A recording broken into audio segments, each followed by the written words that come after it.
नमस्कार दोस्तों, हर हर महादेव, ओम नमः शिवाय। दोस्तों, आप सभी का फिर से एक बार बहुत बहुत स्वागत है आपके अपने YouTube चैनल सनातन किस्से में। दोस्तों, आज हम आप सभी को वैभव लक्ष्मी व्रत की कथा बताने जा रहे हैं। तो चलिए शुरुआत करते हैं। एक शहर में सावित्री नाम की स्त्री अपने पति के साथ रहती थी। सावित्री धार्मिक प्रकृति की संतोषी स्वभाव वाली थी और उसका पति भी बहुत विवेकी व सुशील था। सावित्री और उसका पति कभी किसी की बुराई नहीं करते थे और प्रभु के भजन में अपना समय व्यतीत करते थे। शहर के लोग भी उनकी गृहस्थी की खूब सराहना करते थे। देखते ही देखते समय उनके लिए भी बदला और सावित्री का पति बुरे लोगों से दोस्ती कर बैठा। अब वो जल्द से जल्द पैसा कमाने के ख्वाब देखने लगा, इसीलिए वो गलत रास्ते पर चल पड़ा। उसकी हालात रास्ते पर भटकते भिखारी जैसी हो गई। शराब, जुआ, चरस, गांजा जैसी बुरी आदतों में सावित्री का पति भी फंस गया। दोस्तों के साथ उसे शराब पीने की आदत हो गई। इस प्रकार उसने अपना सब कुछ गंवा दिया। सावित्री को पति के बर्ताव से बहुत दुख हुआ, लेकिन वो अपने भगवान पर भरोसा करके सब कुछ सहने लगी। वो अपना अधिकांश समय प्रभु की भक्ति में बिताने लगी। लेकिन एक दिन अचानक एक अधेड़ उम्र की महिला दोपहर के समय उसके द्वार पर आई और जोर जोर से उसे पुकारने लगी। सावित्री ने सोचा, देखूं कौन है जो मुझे इस समय आवाज़ दे रहा है। उसने द्वार खोला और देखा कि एक अधेड़ उम्र की औरत खड़ी थी। उसके चेहरे पर अलौकिक तेज नजर आ रहा था। उसकी आंखों में से मानो अमृत बह रहा था। उसका चेहरा करुणा और प्यार से भरा हुआ था।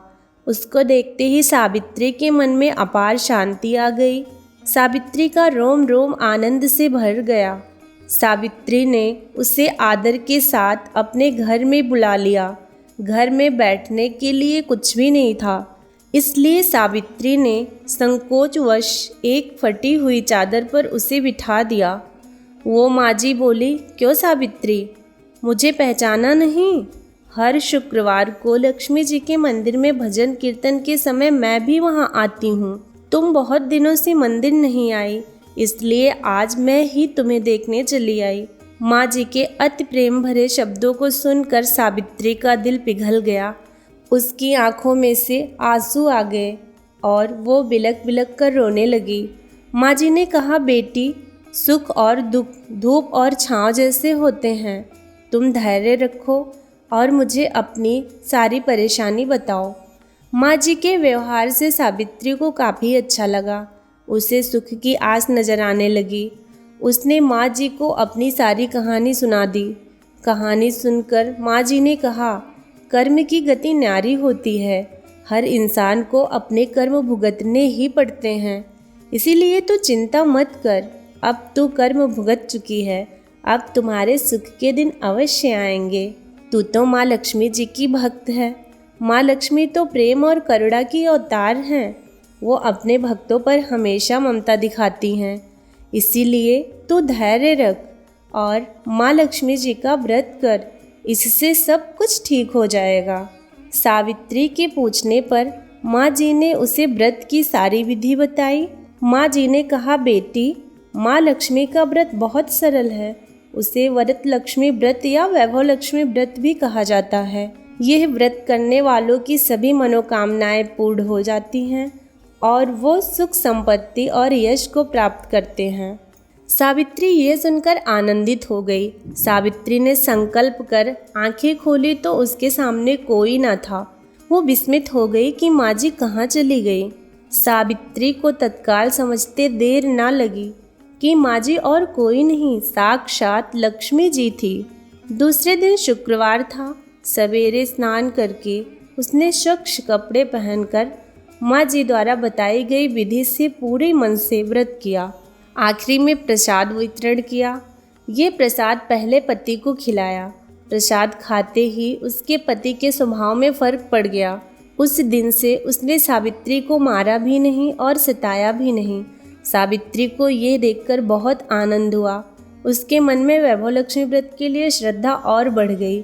सावित्री ने पूरी श्रद्धा भक्ति के साथ 21 शुक्रवार तक माँ वैभव लक्ष्मी का व्रत किया। 21वें शुक्रवार को माँ जी के कहे अनुसार उद्यापन विधि करके 7 स्त्रियों को वैभव लक्ष्मी व्रत की 7 पुस्तक उपहार में दी। फिर माता लक्ष्मी के धन लक्ष्मी स्वरूप की छवि को वंदन करके भक्ति भाव से मन में ही प्रार्थना करने लगी, हे माँ धन लक्ष्मी, मैंने आपका वैभव लक्ष्मी व्रत करने की मन्नत मांगी थी, आज ये व्रत पूर्ण हुआ। हे माँ, मेरी हर विपत्ति को दूर करो और हमारा कल्याण करो। जिसे संतान न हो उसे संतान देना, सौभाग्यवती स्त्री को अखंड सौभाग्य देना, कुंवारी लड़की को मन भावन पति देना। जो आपका ये चमत्कारी वैभव लक्ष्मी व्रत करे उसकी सब विपत्ति दूर करना, सभी को सुखी रखना। हे माँ, आपकी महिमा अपरंपार है। ऐसा बोलकर लक्ष्मी जी के धन लक्ष्मी स्वरूप की छवि को उसने प्रणाम किया। व्रत के प्रभाव से सावित्री का पति अच्छा आदमी बन गया और कड़ी मेहनत करके अपने व्यापार को करने लगा। उसने तुरंत सावित्री के गिरवी रखे गहने छुड़ा लिए और उसके घर में धन की बाढ़ सी आ गई। घर में पहले जैसी सुख शांति छा गई। वैभव लक्ष्मी व्रत का प्रभाव देखकर मोहल्ले की दूसरी स्त्रियों ने भी वैभव लक्ष्मी व्रत को पूरे विधि पूर्वक किया, जिससे उनका भी कल्याण हुआ। वैभव लक्ष्मी व्रत 7, 11 या 21 जितने भी शुक्रवारों की मन्नत मांगी हो उतने शुक्रवार को करना चाहिए। आखिरी शुक्रवार को इसका शास्त्रीय विधि के साथ उद्यापन करना चाहिए और प्रसाद के लिए खीर बनानी चाहिए। जिस प्रकार हर शुक्रवार को हम पूजन करते हैं वैसे ही करना चाहिए। पूजन के बाद माँ को एक श्रीफल फोड़कर चढ़ाइए और फिर कम से कम 7 कुंवारी कन्याओं या सौभाग्यशाली स्त्रियों को कुमकुम का तिलक लगाकर माँ वैभव लक्ष्मी की व्रत कथा की पुस्तक को उपहार में देनी चाहिए और सबको खीर का प्रसाद देना चाहिए। इसके बाद माँ लक्ष्मी को श्रद्धा सहित प्रणाम करना चाहिए। फिर माता जी के धन लक्ष्मी स्वरूप की छवि को वंदन करके मन में प्रार्थना करें, हे माँ धन लक्ष्मी, मैंने आपका व्रत पूर्ण किया। आज जो मैंने मन्नत मांगी थी वो पूरी हो जाए। हमारी हर विपत्ति को दूर व सबका कल्याण करो। हे माँ वैभव लक्ष्मी, आपकी महिमा अपरंपार है, आपकी जय हो। ऐसा बोलकर लक्ष्मी जी के धन लक्ष्मी स्वरूप की छवि को प्रणाम करना चाहिए। ये थी माँ वैभव लक्ष्मी की व्रत कथा। तो दोस्तों, आपको ये कथा कैसी लगी कमेंट करके ज़रूर बताएं और साथ ही हमारे चैनल को सब्सक्राइब करना ना भूलें। धन्यवाद।